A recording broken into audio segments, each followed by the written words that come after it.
Good morning student. आज मैं आपको गद्य खंड का अध्याय 11 बाजार दर्शन पढ़ाऊंगी, जिनके लेखक जैनेन्द्र कुमार जी हैं। जैनेन्द्र कुमार का जन्म सन 1905 ईस्वी में हुआ था। जैनेन्द्र कुमार को हिंदी के मनोवैज्ञानिक कथा साहित्य का जन्मदाता कहा जाता है।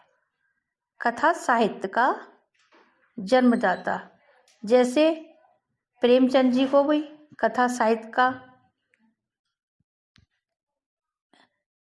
युग पुरुष माना जाता है, इसी प्रकार से इनको भी कथा साहित्य का जन्मदाता माना जाता है।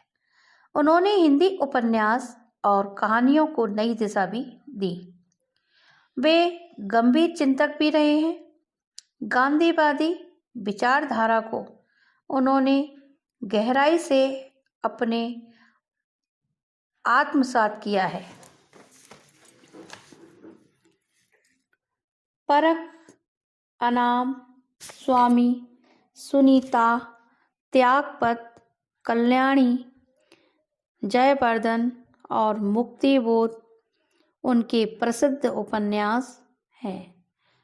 उनके कहानी संग्रह इस प्रकार हैं: वातायन, एक रात, दो चिड़िया, फांसी, नीलम देश की राजकन्या तथा पाजेब। उनके विचार प्रधान निबंध, प्रस्तुत प्रश्न, जड़ की बात, पूर्वादय, साहित्य का श्रेय और प्रेय, सोच विचार तथा समय और हम उनकी बहुमुखी प्रतिभा के परिचायक हैं।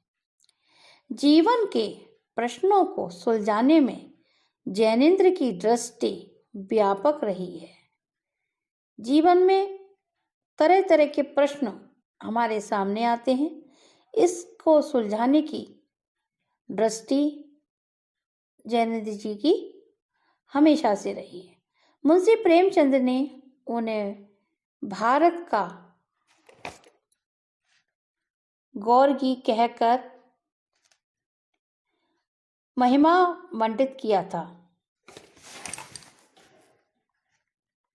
प्रस्तुत निबंध बाजार दर्शन में बढ़ती उपभोक्तावादी सभ्यता एवं बाजारवाद पर गहरा मंथन किया गया है। बाजार दर्शन बाजार से संबंधित, आप बाजार जाते हैं और बाजार में जो चमक चौंध होती है, आप उसके आगोश में डूब जाते हैं। वहाँ से निकल पाना बहुत ही मुश्किल होता है। तो ऐसे ही जैनेन्द्र जी ने बाजार दर्शन पर चिंतन मनन किया और अपने विचार प्रस्तुत किए। लेखक ये मानता है कि बाजार हमारी आवश्यकता की पूर्ति के लिए है। लेखक का मानना सही भी है कि बाजार हमारे लिए आवश्यक है। हमें किसी वस्तु, खाद्य सामग्री या वस्त्र या अन्य आवश्यकताओं के लिए बाजार जाना ही पड़ता है। बाजार से हम सामान लाते हैं। बाजार जाने का सबको ही एक शौक होता है। यह विक्रेता और क्रेता दोनों के मन में संतोष व तृप्ति के भाव जगाता है। विक्रेता बेचने वाला, क्रेता लेने वाला, दोनों के मन में संतोष उत्पन्न कराता है। लेकिन उपभोक्तावादी परंपरा ने आज बाजार को अपनी आर्थिक संपन्नता के दंभ प्रदर्शन का साधन बना लिया है। हम बिना आवश्यकता के अकारण ही बाजार से अनाप शनाप वस्तुएं खरीदते हैं। बच्चों, आप या मैं या कोई अन्य मनुष्य, सबको बाजार जाना बहुत पसंद होता है। अकारण ही हमारे पास में वो वस्तुएं होती हैं, लेकिन हमें वस्तुओं का संग्रहण करने की हमेशा से आदत रही है। हम अनाप शनाप चीज़ों को इकट्ठा करते रहते हैं, क्योंकि हमें ऐसा हर वक्त महसूस होता है कि इस चीज़ की हमें कमी है। हम दिनों दिन उन चीज़ों को खरीदते जाते हैं और घर में जो पड़ी हुई बेजान चीज़ों को भूल जाते हैं, काम में आने वाली चीज़ों को भूल जाते हैं और निरंतर कुछ ना कुछ खरीदते रहते हैं। लेकिन उपभोक्तावादी परंपरा ने आज बाजार को अपनी आर्थिक संपन्नता के दंभ प्रदर्शन का साधन बना लिया है।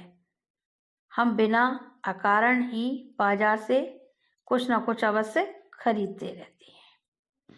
कृत्रिम अभाव बनता है और महंगाई बढ़ती है। महंगाई दिनों दिन बढ़ती जाती है।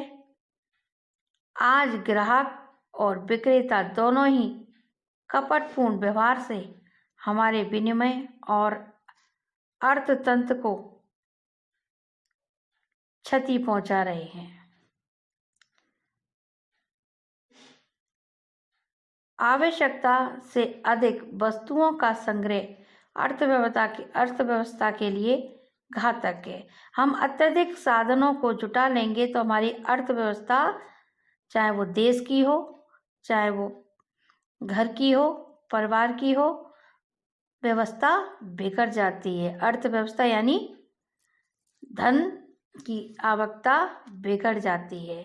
अत्यधिक किसी चीज़ों का संग्रहण करना तो हमारा पैसा इन्वेस्ट हो जाता है और फिर वह धीरे धीरे खत्म होने लगता है। जिन चीज़ों की आवश्यकता होती है उन्हीं चीज़ों को हमें संग्रहण करना चाहिए। धन का दुरुपयोग व दंभ हानिकारक है। धन का दुरुपयोग नहीं करना चाहिए, यह हानिकारक हो जाता है। हमारे पास में धन है लेकिन हम उस धन को उपभोग अत्यधिक करते हैं तो वह बहुत ही ज़्यादा हानिकारक हो जाता है। बाजार हमारी संतुष्टि के लिए होता है। बाजार किसके लिए होता है? हमारी संतुष्टि के लिए। हमें मन को खुश करने के लिए बाजार हम जाते हैं तो कुछ ना कुछ आवश्यक वस्तुएं लाते ही हैं और जो नहीं लाना चाहते हैं वो भी ले आते हैं, क्योंकि हम बाहर की चमक चौंध में जाते हैं, बाजार जाते हैं तो हमारा मन आनंदित हो जाता है, खुश हो जाते हैं। तो संतुष्टि, बाजार हमारी संतुष्टि के लिए होता है, ना कि असंतोष, तृष्णा एवं ईर्ष्या वृद्धि के लिए। संतोषी सदा सुखी। संतोष करने वाला व्यक्ति थोड़ी भी चीज में अपने मन को खुश कर लेता है और असंतोष वाला व्यक्ति चाहे उसके पास में जितना भी धन हो, जितना भी सामान हो, वह फिर भी असंतोष उत्पन्न करता रहता है। उसके मन में कभी भी एक निश्चितता नहीं रहती है, क्योंकि उसके मन में ईर्ष्या की वृद्धि होती रहती है। ईर्ष्या किस प्रकार से? यदि किसी मनुष्य के पास में बहुत सुंदर कपड़े हैं तो उसको देखकर भी उसको लालसा होती है कि मेरे पास में ये नहीं है। किसी के पास में बहुत सुंदर कार है तो व्यक्ति क्या सोचता है, मेरे पास भी होनी चाहिए। और चाहे उसके पास में खरीदने के लिए आवश्यक धन ही ना हो, लेकिन फिर भी क्या है कि मन में दूसरों के प्रति ईर्ष्या का भाव जागृत होता रहता है। बाजार दर्शन। एक बार की बात कहता हूँ, बाजार गए तो थे। कोई एक मामूली चीज लेने पर लौटे तो एकदम बहुत से बंडल पास थे। एक बार की बात है कि कई मित्र जाते हैं और कुछ मामूली चीज लेने पर लौटते हैं और एकदम बहुत से बंडल उनके पास थे। मैंने कहा, ये क्या? बोले, यह जो साथ थी। उनका आशय था कि यह पत्नी की महिमा है। उस महिमा का मैं कायल हूँ। आदिकाल से इस विषय में पति ने पत्नी की ही प्रमुखता प्रमाणित है और यह व्यक्ति का प्रश्न नहीं, स्त्रीत्व का प्रश्न है। स्त्री माया न जोड़े तो क्या मैं जोड़ूं? फिर भी सच है और यह है कि इस बात में पत्नी की ओट ली जाती है। मूल में एक और तत्व की महिमा सविशेष है। वह तत्व है मनी बैग, अर्थात पैसों की गर्मी या एनर्जी। कहने का आशय इस प्रकार है कि कोई भी पत्नी पैसे जोड़ती है और उन पैसों को जोड़ने के बाद में कुछ न कुछ आवश्यक वस्तुओं को इकट्ठा करती रहती है और उसके पति फिर उससे कुछ भी नहीं कह पाते, क्योंकि स्त्री की महिमा का कायल होना पड़ता है। ये आदिकाल से ऐसा चलता रहा है कि स्त्री ने अगर जो मन में ठान ली, जो लेने की सोच ली, वह उसको अवश्य पूरा करती है। और मनी बैग, पैसे की गर्मी या एनर्जी, उसके पास मनी बैग, पैसों से भरा हुआ बैग होता है तो वह हमेशा खुश रहती है। ये स्त्रियों की पहचान होती है। अगर उनके पास में पैसा होता है तो वह खुश रहती हैं और उनके पास में पैसा नहीं होता तो खुश नहीं रहती हैं। पैसा पावर है। पैसा क्या है? आज के समय में, वर्तमान समय में जिसके पास में पैसा है उसके पास में सब कुछ है। पैसा ही सबसे बड़ी पावर और ताकत बनती जा रही है। पर उसके सबूत में आसपास माल टालना जमा हो तो क्या वह खाक पावर है? उसके सबूत में आसपास कुछ माल टाल नहीं दिखे, कुछ सजावट नहीं दिखे तो वह खाक के बराबर है, तो कोई पावर नहीं है। पैसे को दिखाने के लिए बैंक हिसाब देखिए, पर माल, असबाब, मकान, कोठी तो अनदेखे भी दिखते हैं। पैसे की उस परचेजिंग पावर के प्रयोग में ही पावर का रस है। पैसा हमने किस में खर्च किया है, किस जरूरी चीज़ में हमने परचेजिंग की, और वही हमारी सच्ची पावर होती है।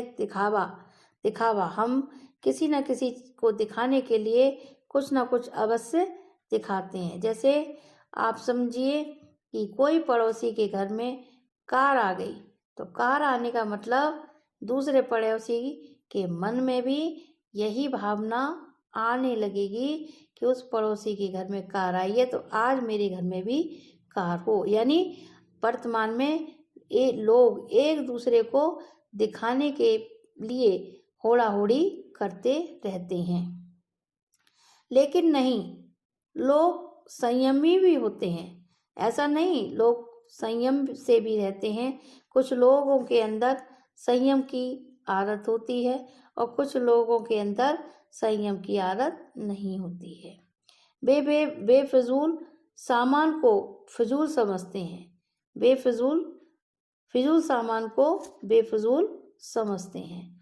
वे पैसा बहाते नहीं और बुद्धिमान होते हैं। जो बुद्धिमान व्यक्ति होते हैं वो पैसे को महत्व देते हैं।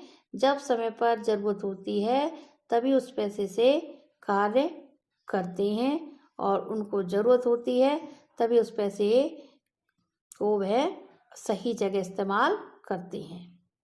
बुद्धि और संयम पूर्वक वह पैसे को जोड़ते जाते हैं। बुद्धि के द्वारा और संयम पूर्वक, यानी पैसा पास में है फिर भी उन्होंने संयम बांधा हुआ है, पैसे को जोड़ते रहते हैं, खर्च नहीं करते हैं। अगर उन्हें खर्च करना होता है तो किसी समय पर वह चूकते भी नहीं है। समझदार व्यक्ति ऐसा करते हैं।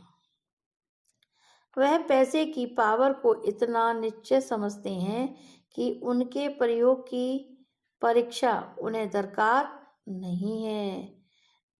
वह पैसे की पावर, पैसे की जो उनके अंदर एनर्जी है, उनके पास में पैसा है तो उसके प्रयोग की दरकार नहीं करते हैं, उनकी परीक्षा लेते हैं। जिनके पास में पैसा अधिक होता है लेकिन वह पैसे को इस्तेमाल करते हैं सही तरीके से।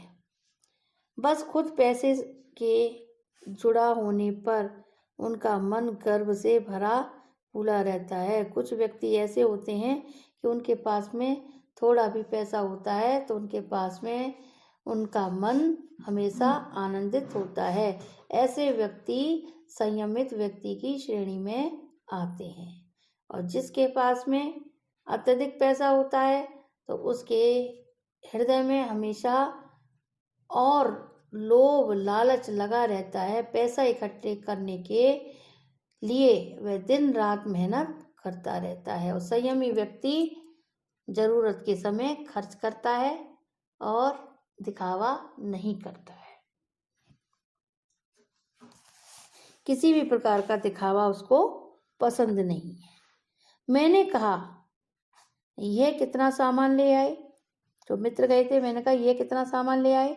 मित्र ने सामने मनी बैग फैला दिया, कहा यह देखिए सब उड़ गया, अब तो रेल टिकट के लिए भी बचा हो।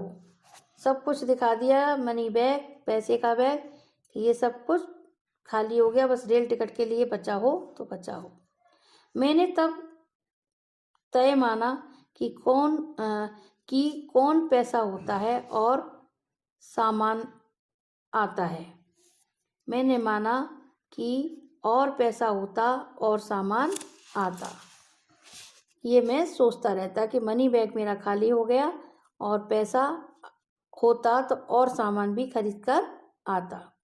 वह सामान जरूरत की तरफ देखकर नहीं आया, अपनी परचेजिंग पावर के अनुपात में आया है।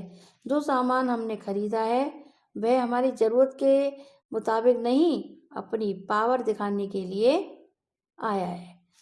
दूसरों को दिखाने की होड़ में ये सामान खरीदा गया है। लेकिन ठहरिए, इस सिलसिले में एक और भी महत्व का तत्व है जिसे नहीं भूलना चाहिए। उसका भी इस कर्तव्य में बहुत कुछ हाथ है। वह महत्व है बाजार।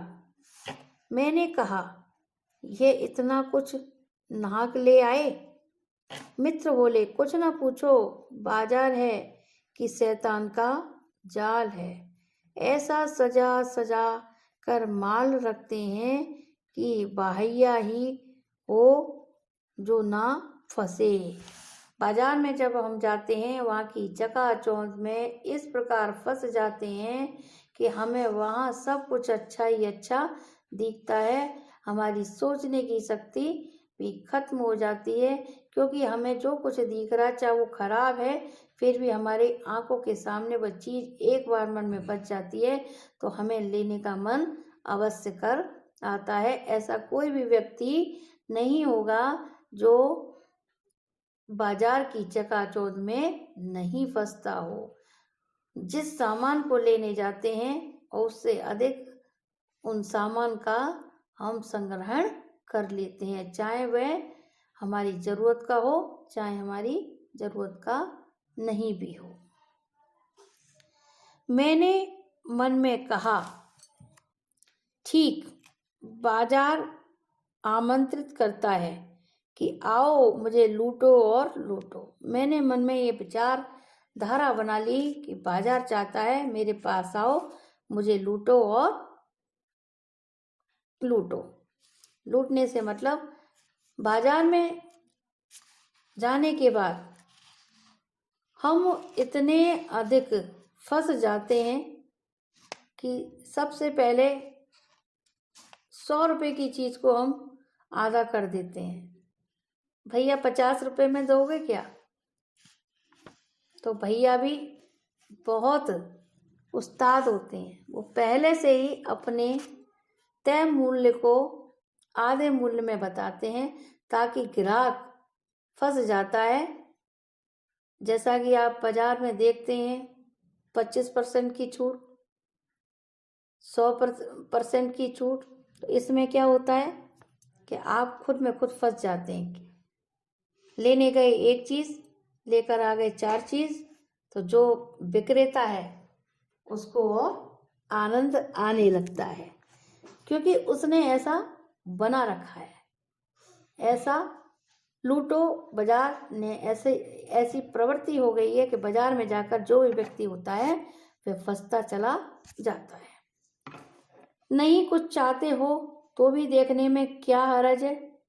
हर विक्रेता कहता है, या आपके गली मोहल्ले में फेरी वाले आते हैं तो वो भी यही कहेंगे, देखने में क्या हर्ज आता है। जब हमने एक बार माल को देख लिया, चाहे वे कपड़े हो, चाहे गहने हो, या कोई अन्य वस्तु हो, एक बार अगर हमने देख ली, फिर देखने के बाद में हम रुक नहीं पाते हैं। हमारा मन ना चाहते हुए भी उन वस्तुओं को खरीदने के लिए तत्पर होने लगता है। नहीं कुछ चाहते हो तो भी देखने में क्या हर्ज है।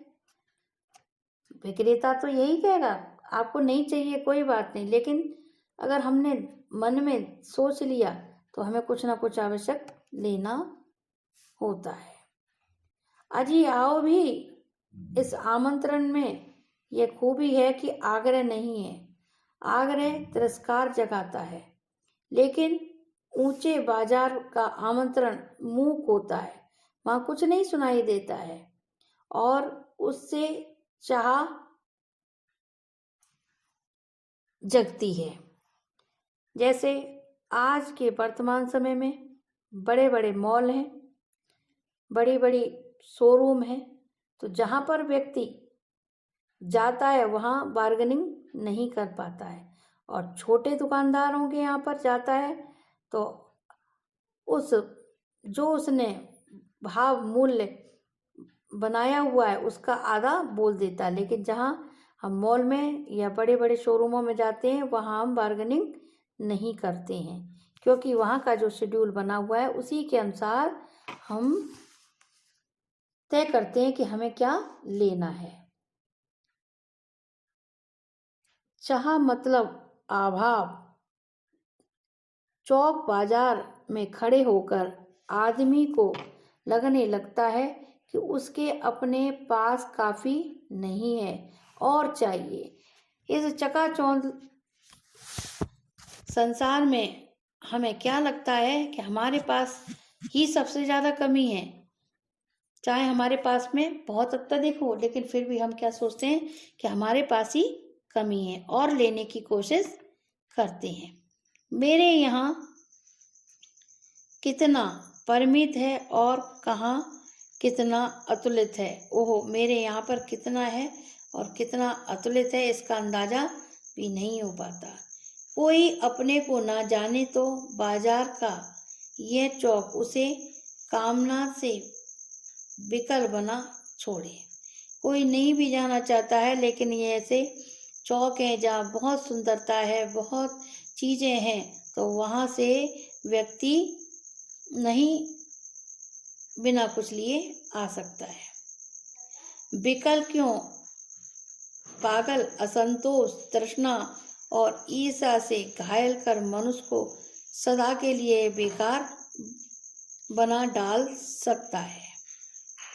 एक और मित्र की बात है, यह दोपहर के पहले के गए बाजार से कहीं शाम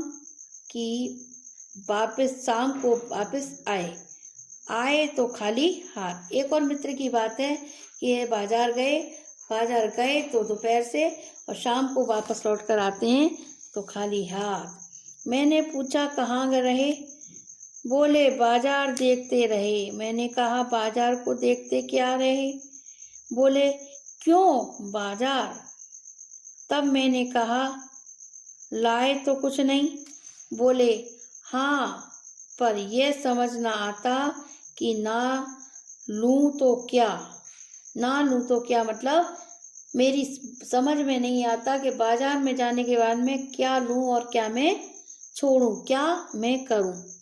सभी कुछ तो लेने के लिए जी करता है। बाजार में जाने के बाद में सब कुछ लेने का मन अवश्य करता है। कुछ लेने का मतलब था शेष, सब कुछ को छोड़ देना। सब कुछ को छोड़ देना, कुछ ना कुछ अवश्य लेना होता है। पर मैं कुछ भी नहीं छोड़ना चाहता था। मेरा मन क्या करता है कि मैं कुछ भी नहीं छोड़ना चाहता है। इससे मैं कुछ भी मैंने कहा खूब। पर मित्र की बात ठीक थी। अगर ठीक पता नहीं है कि क्या चाहते हो तो सब ओर की चाह तुम्हें घेर लेगी और तब परिणाम त्रास ही होगा, गति नहीं होगी ना कर्म। पर मित्र की बात कैसी थी? बिल्कुल ठीक थी। ठीक क्या? कि वह कुछ चाहता है, उसका परिणाम कैसा होगा उसके बारे में नहीं जानता। वह कर्म की अधिकता को ध्यान में रखकर बरतता है। बाजार में एक जादू है। बाजार में क्या है? एक जादू है जो हमारे मन में एक उत्सुकता उत्पन्न कर देता है। वह जादू आँख की राह कम करता है। वह रूप का जादू है। पर जैसे चुंबक का जादू लोहे पर ही चलता है, वैसे ही इस जादू की भी मर्यादा होती है। वैसे ही जिस प्रकार चुंबक लोहे को पकड़ लेती है, वैसे ही बाजार में ऐसा जादू है वो हमको इस कदर पकड़ लेता है कि हम उसको नहीं छोड़ पाते हैं। हमारा मन उसमें रम जाता है। जेब भरी हो और मन खाली हो, ऐसी हालत में जादू का असर खूब होता है। जेब भरी हो, जेब हमारी खूब भरी है, खूब पैसे हैं और मन हमारा खुश नहीं है, तो वह भी उसका जादू हमें असर नहीं करता है। जेब खाली पर मन भरा हो, जेब खाली है और मन भरा हो तो भी जादू नहीं चल जाएगा। मन खाली है तो बाजार की अकेलापन, चीजों का नियंत्रण उस पर पहुंच जाएगा।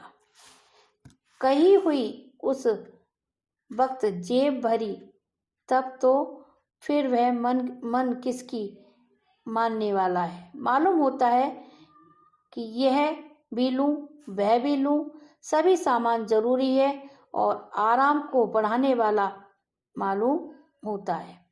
पर यह सब जादू का असर है। जादू की सवारी उतनी की पता चलता है कि फंसी चीजों की बहुआयात आराम में मदद नहीं होगी, बल्कि खलल हो ही डालती है।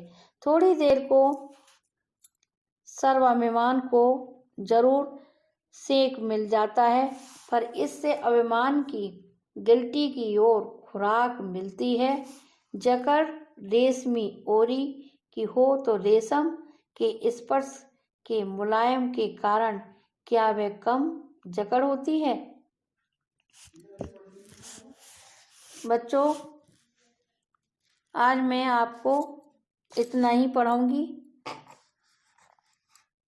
आपके टेस्ट 9 तारीख से शुरू हो रहे हैं। सेकंड मीटिंग में आपका टेस्ट है। 3 चैप्टर आपके दिए जाएंगे, 2 पद्य खंड से और 1 गद्य खंड का आचार्य रामचंद्र शुक्ल जी का। तो आप तीनों चैप्टरों को बहुत अच्छी तरीके से तैयार करेंगे। बीच में से आपके क्वेश्चंस दिए जाएंगे बहुवैकल्पिक। आपको प्रत्येक प्रश्न का सही उत्तर देना है। अंक सबके समान हैं और एक विकल्प जो आपको सटीक लगता है उस विकल्प को आपको आंसर में देना है। तीनों चैप्टरों को बहुत अच्छी तरीके से तैयार आप कर लेना। आगे का भाग मैं नेक्स्ट वीक में पढ़ाऊंगी। Best of luck. धन्यवाद।